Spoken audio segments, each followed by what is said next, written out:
ने कहा कि ईंट पत्थर और छत दीवारों से बने हुए मकान को अगर कोई घर करती है तो वह महिला होती है।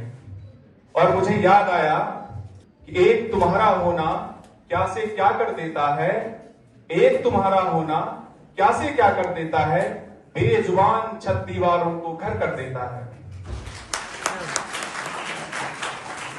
ये जो मकान को घरों में तब्दील करने का सामर्थ्य है, ये अकेली महिला में है। पुरुषों के पास इतना सामर्थ्य नहीं है।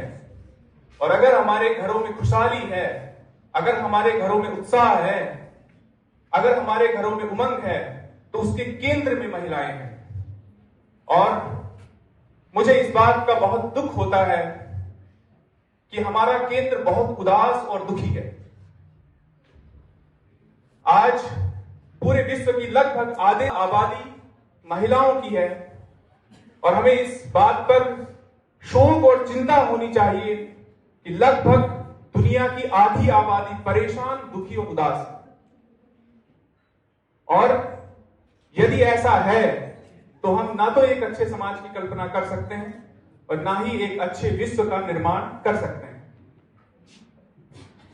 कई बार हम यह बचपन से सुनते हैं कि भारत कृषि प्रधान देश है और कई सालों से हम यह भी सुन रहे हैं कि भारत युवाओं का देश है। मुझे लगता है कि इसमें एक तथ्य हमें और जोड़ देना चाहिए कि भारत चुनावों का भी देश है। लगातार देश में चुनाव होते रहते हैं और जब भी कोई भी पार्टी जीत कर आती है तो हम यह भी सुनते हैं कि भारत इस विश्व की सबसे बड़ी डेमोक्रेसी है, सबसे बड़ा लोकतंत्र भारत का है। और मुझे इस बात पर शर्म आती है कि इस दुनिया के सबसे बड़े लोकतंत्र में सबसे अच्छी शिक्षा व्यवस्था नहीं है। दुनिया के सबसे बड़े लोकतंत्र में दुनिया की सबसे अच्छी स्वास्थ्य व्यवस्था नहीं है। दुनिया के सबसे बड़े लोकतंत्र में दुनिया की सबसे अच्छी प्रशासनिक व्यवस्था नहीं है। दुनिया के सबसे बड़े लोकतंत्र में इतना भ्रष्टाचार क्यों है? दुनिया के इतने सबसे बड़े लोकतंत्र में लोग भुखमरी से क्यों मर जाते हैं? लोग गरीबी से क्यों मर जाते हैं? लोग बेरोजगार क्यों हैं? और सबसे बड़े लोकतंत्र में महिलाएं असुरक्षित क्यों हैं? 8 साल नहीं, एक युवती की नहीं बात कर रहा हूं, 8 महीने की बच्ची के साथ रेप होता है। 8 महीने की बच्ची। और यह भी घटना आपने सुनी होगी, कभी कभार किसी मृत शरीर महिला के साथ भी रेप होता है। और अगर ऐसा होता है तो ये हम सब के लिए शर्म की बात है। इतना ही नहीं, अभी कुछ महीने पहले की घटना है। एक मुख्यमंत्री के आवास पर एक महिला के साथ मारपीट होती है और वह महिला कोई सामान्य महिला नहीं है, वह सांसद है।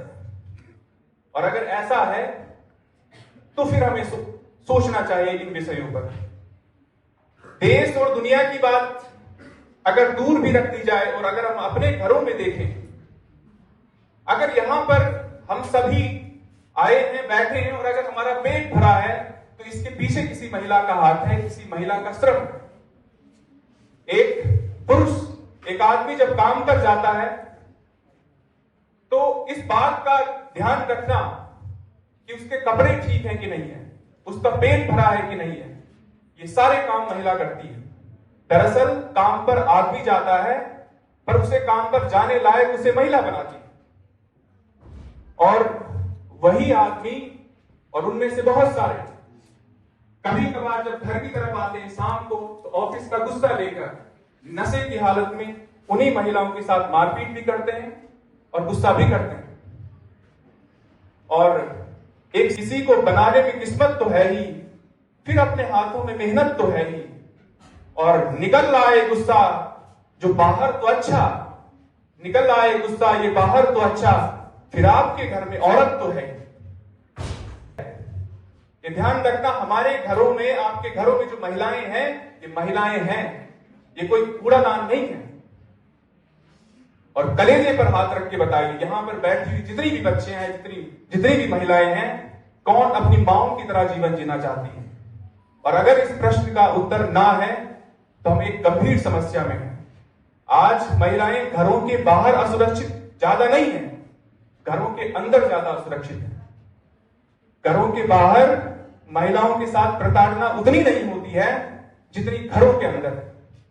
पुरुष होके शायद मैं महिलाओं के दुखों को, उनके दर्द को पूरी तरह समझ नहीं सकता हूं, ना ही पर उनकी कोशिश तो कर सकते हैं।